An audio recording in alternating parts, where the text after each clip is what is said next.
বন্ধুরা এবছর Kolkata night Riders কিন্তু মিনি অকশন থেকে বেশ কিছু ভালো ভালো প্লেয়ার কিনেছে।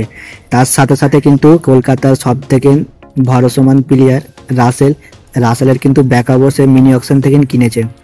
তো রাসেলের ব্যাকআপ হিসাবে Kolkata night Riders West Indies আরেকটি অলরাউন্ডার সার্ফিং রাদারফোর্ডকে কিনেছে। তো রাদারফোর্ডকে কিন্তু রাসেলের ব্যাকআপ হিসাবেই কিনেছে। তো এবছর যদি রাসেল খারাপ পারফরমেন্স করে তার জায়গায় কিন্তু রাদারফোর্ড খেলবে। আপনারা সকলে জানেন যে কলকাতার সবথেকে বড় প্লেয়ার হচ্ছে রাসেল। তো রাসেলের কিন্তু কলকাতা নাইট রাইডার্সকে অনেকগুলো ম্যাচ জিতিয়েছে। এবার কিন্তু রাসেল তেমন কিছু করতে পারছে না।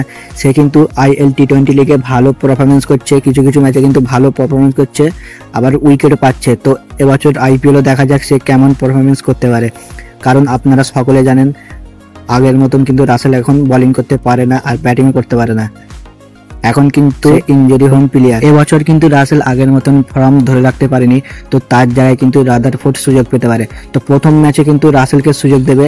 সে যেদিন ভালো পারফরমেন্স করে দেখাতে পারে তবে কিন্তু সে প্রায় 14টি ম্যাচই খেলবে। তো সে যেদিন তেমন পারফরমেন্স না করতে পারে তাহলে কিন্তু তার জায়গায় রাদারফোর্ডকে কলকাতা নাইট রাইডার্স সুযোগ দিতে পারে।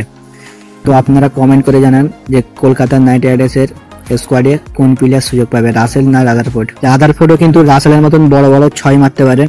তো রাসেল যদি কোনোভাবে না খেলতে পারে তার জায়গায় রাদারফোর্ডকে সুযোগ দেবে। তো এরকমই কলকাতা নাইট রাইডার্সের নতুন নতুন ভিডিও দেখার জন্য চ্যানেলটিকে সাবস্ক্রাইব করে রাখবেন। আর আপনারা যদি কলকাতা নাইট রাইডার্সের ফ্যান হয় তো চ্যানেল তো অবশ্যই সাবস্ক্রাইব করবেন। তো ভিডিওটি যদি আপনাকে ভালো লাগে তাহলে একটি লাইক করবেন। আবারও অন্য কোনো ভিডিওতে দেখা হবে।